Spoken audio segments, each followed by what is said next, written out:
nunca ouviu aquela famosa frase, trabalhe enquanto eles dormem? O que parece uma frase simples, motivacional, na verdade pode acabar causando vários problemas de saúde. A gente tem um dado aqui alarmante, 65% da população brasileira sofre de algum problema relacionado ao sono. Esta é a conclusão de um novo estudo feito pela USP, a Universidade de São Paulo, e a Unifesp, Universidade Federal de São Paulo.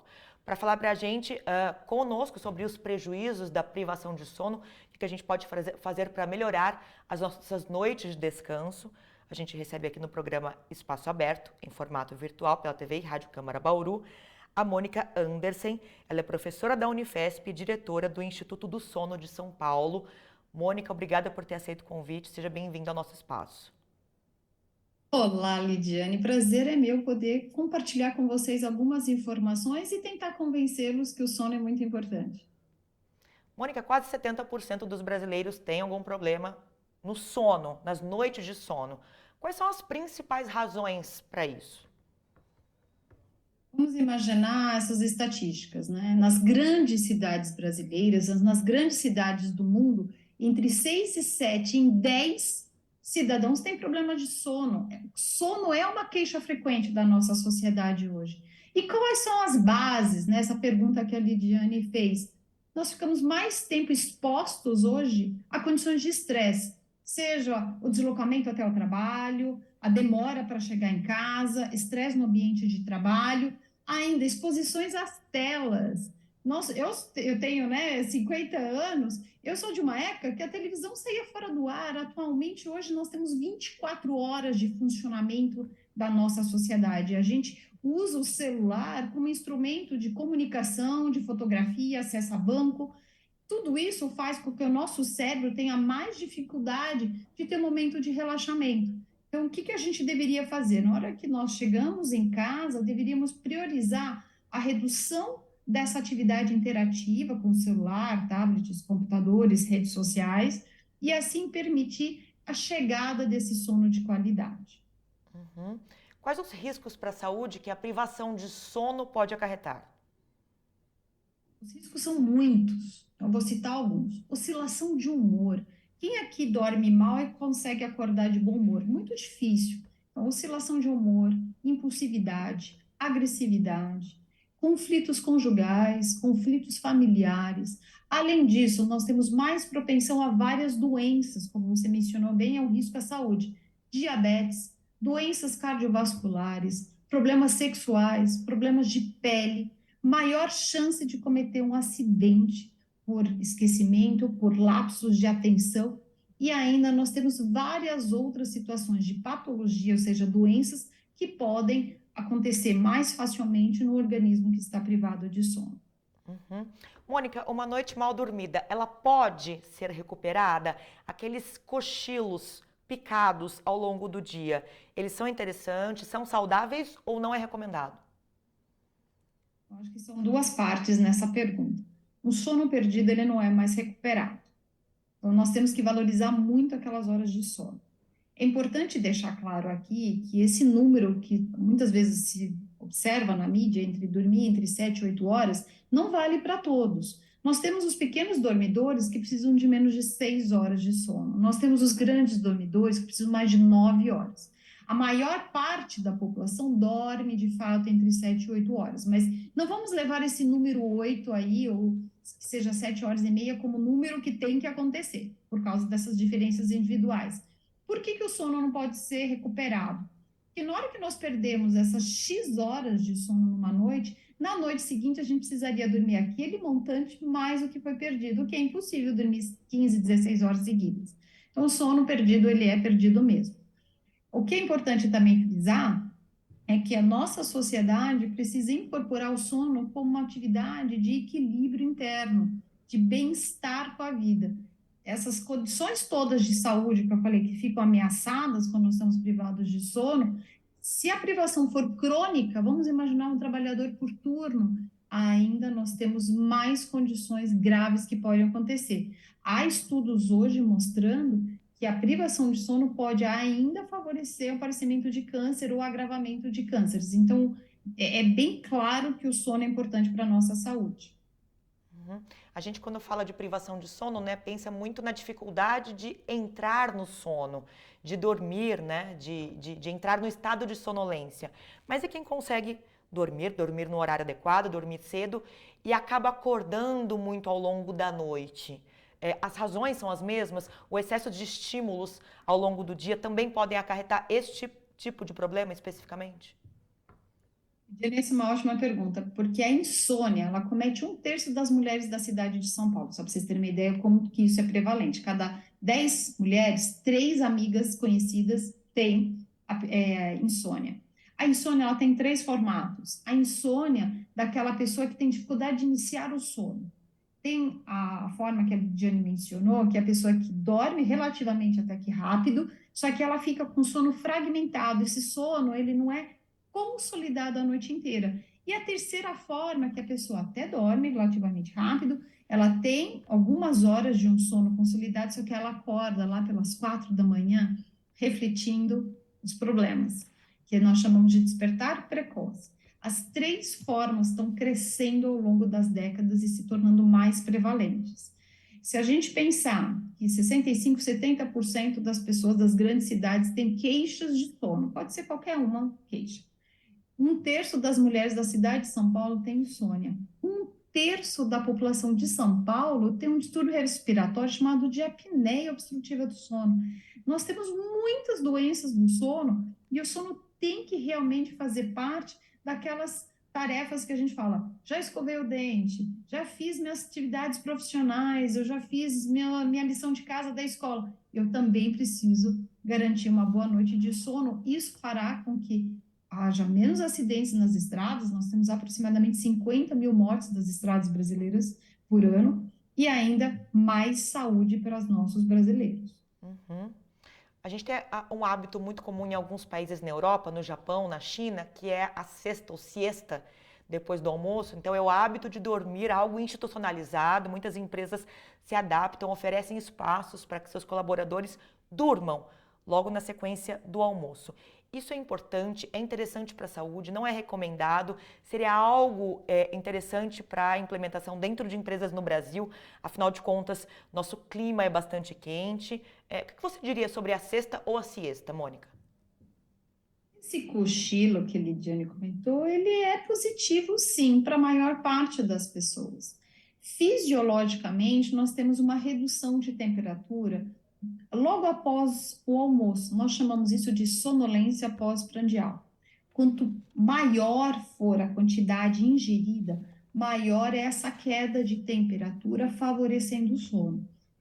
É importante mencionar que essa queda de temperatura que favorece esse soninho depois do almoço, que é tão convidativo, ele também é um perigo nas estradas. Imagina alguém dirigindo a 1h30 da tarde depois de ter comido um prato de feijoada. Ele é um risco nas estradas. Mas para quem né, a maior parte da população que não está nas estradas nesse horário, é muito positivo, sim.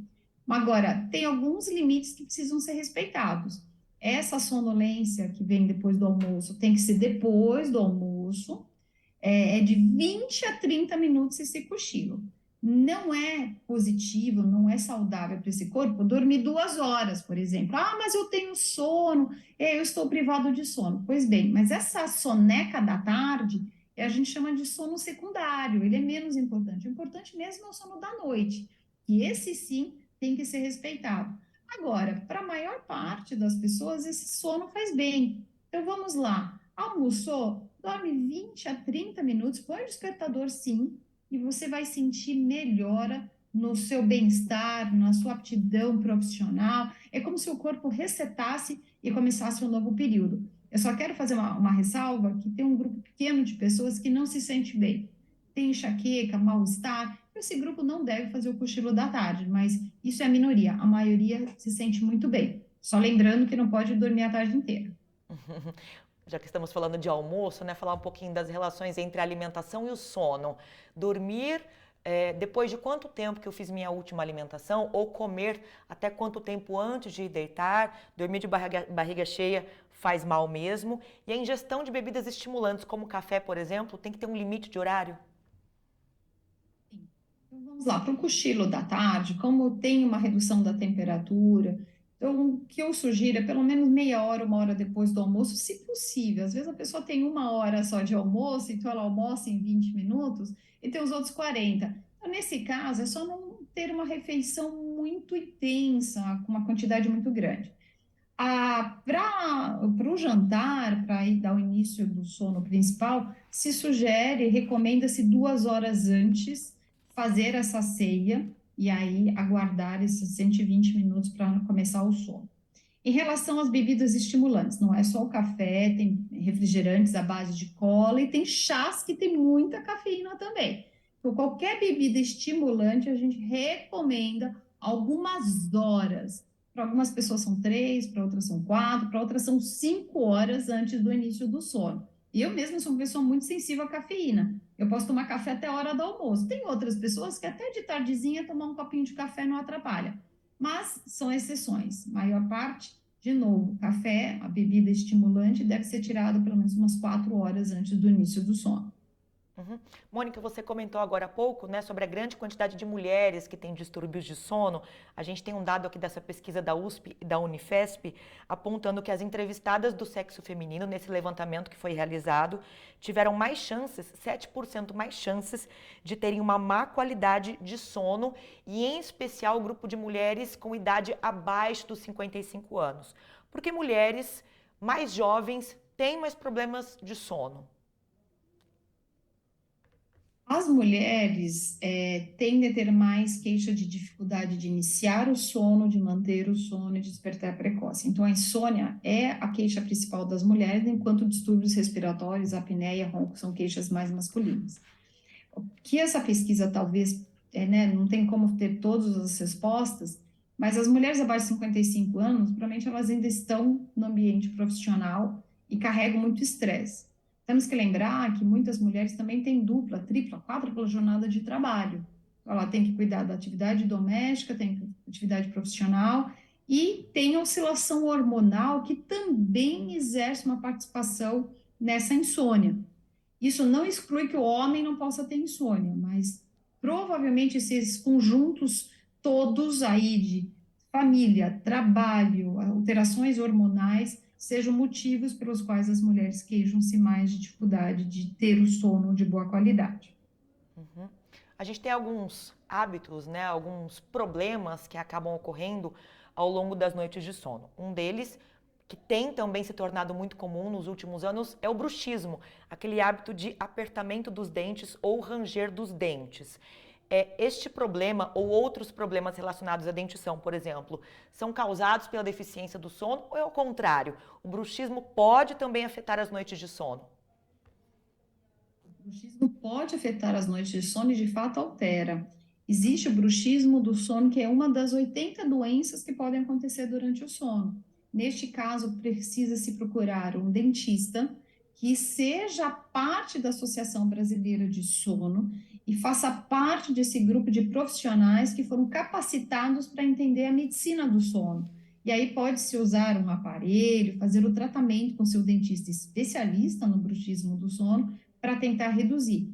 O ranger e o apertar dos dentes, Lidiane, como você comentou muito bem, faz com que o sono seja fragmentado, altera a qualidade do sono para pior. E com isso o indivíduo vai ter um dia muito ruim. Fora todas as questões de dor, de questão da ansiedade também está envolvida no bruxismo. É importante procurar um profissional que faça parte da Associação Brasileira de Sono. Mônica, eu queria falar sobre uma questão muito sensível envolvendo esses distúrbios de sono, que é a ampliação, ou se não, a banalização nos últimos anos do uso de medicamentos para a indução de sono, manutenção de sono, muitas pessoas fazendo uso de melatonina ou até outros medicamentos um pouco mais fortes que prometem acabar com a insônia. Qual é o risco das pessoas utilizarem isso sem um acompanhamento médico adequado? E para quais casos esses medicamentos são de fato recomendados? Pergunta: se eu sinto um desconforto no meu ritmo cardíaco, se eu sinto meu coração batendo mais rápido, se eu sinto meu coração batendo mais devagar, se eu tenho uma mudança na minha pressão arterial, eu não simplesmente vou até a farmácia e compro um remédio para minha alteração cardíaca. E é a mesma coisa em relação ao sono. Não adianta seguir o conselho da comadre. O que nós precisamos é entender se todo um conjunto de medidas para favorecer um sono de qualidade foram feitas. Por exemplo, o que nós chamamos de higiene do sono. Não ingerir bebida alcoólica antes do sono, fazer o consumo de substâncias estimulantes, como foi mencionado aqui, o café, etc., umas 4 horas antes. Retirada da exposição às telas, diminuir a intensidade de estresse, fazer atividades que ajudam a adormecer, ler um livro, tomar um banho, escutar uma música prazerosa, fazer uma atividade que te dê prazer, e cada uma tem a sua. Então, nós temos essas medidas de higiene de sono que precisam ser respeitadas. No entanto, a nossa sociedade acaba buscando atalhos, formas mais rápidas, imediatistas para o início do sono. E aí, a melatonina é um dos atalhos para tentar ganhar uma noite de sono. É importante frisar que a melatonina não é o hormônio do sono, ela é o hormônio da escuridão. Esse hormônio da escuridão ele é produzido por todos nós. Só que não adianta eu tentar fazer o consumo de uma substância exógena, ou seja, de fora, a melatonina, quando eu estou aqui exposta à minha luz e trabalhando até as 2 horas da manhã. E aí eu acabo desligando meu computador que eu fiz, o relatório que o meu chefe pediu, e eu lá fazer o uso da substância tomada. Não adianta. A gente tem que respeitar a nossa natureza, respeitar a nossa fisiologia. A melatonina, ela não é indutora do sono, ela é facilitadora. Então, se você tiver uma notícia muito grave ou uma notícia muito bombástica, você foi sorteado para ganhar milhões de dólares, não adianta tomar melatonina, porque ela vai facilitar algo que deveria acontecer. Se você não está propenso ao sono, melatonina não faz nenhum milagre. Agora, nós temos também as substâncias farmacológicas indutoras de sono. Essas sim precisam ter um médico capacitado em medicina do sono. Tem substâncias do passado que as comadres tomavam, e que eram, né, indicadas de vizinha para vizinha, que são muito ruins, porque alteram o padrão normal do sono. O que a gente precisa é ingerir uma substância indutora nos casos específicos, e nem toda insônia tem uma base farmacológica, tem outras formas que não são medicamentosas que também têm muito sucesso no tratamento da insônia. E assim, procurar um profissional dentro da medicina do sono é a palavra-chave para uma noite de sucesso. Só para a gente finalizar, é importante ressaltar, né, a necessidade desses hábitos de higiene do sono, como você já comentou, deu várias dicas e orientações aqui, e que o sono, e muitas vezes as pessoas se esquecem disso, mas uma boa noite de sono, ela anda junto com outros cuidados ou autocuidados, como manter uma alimentação equilibrada e fazer atividades físicas diárias ou com frequência, né, Mônica? Disse tudo. Alimentação saudável, fazer uma atividade física. Ah, mas eu não tenho condições de ter uma academia. Olha só o fato da gente ir até a padaria, até a farmácia, no horário seguro, né? Logicamente, a gente tem violências que têm que ser prevenidas, mas o que é importante é a gente incorporar um conjunto de medidas para favorecer a saúde. O sono é 1/3 das nossas vidas, e esse 1/3, ele governa o bem-estar dos outros terços. Então, eu convido vocês a refletirem sobre a importância do sono. Eu quero agradecer vocês neste programa por abrirem, né, o espaço aí para falar mais sobre sono. Essa medida tão importante que esse 1/3 da vida nossa, da nossa sociedade, possa fazer a gente reduzir essas estatísticas mostrando que as queixas de sono estão crescendo. Eu que te agradeço, Mônica Andersen. Ela é professora da Unifesp, Universidade Federal de São Paulo, e também diretora do Instituto do Sono de São Paulo. Gentilmente aceitou o nosso convite para falar um pouco sobre os riscos, os prejuízos da privação do sono e como reverter essa situação. Mônica, mais uma vez, muito obrigada. Eu que agradeço. Eu aproveito para agradecer você também que nos acompanhou aqui pela TV e Rádio Câmara, e lembro que este conteúdo fica disponível na íntegra para você acessar em qualquer momento pelo nosso canal no YouTube. Procure lá o TV Câmara Bauru. Até a próxima!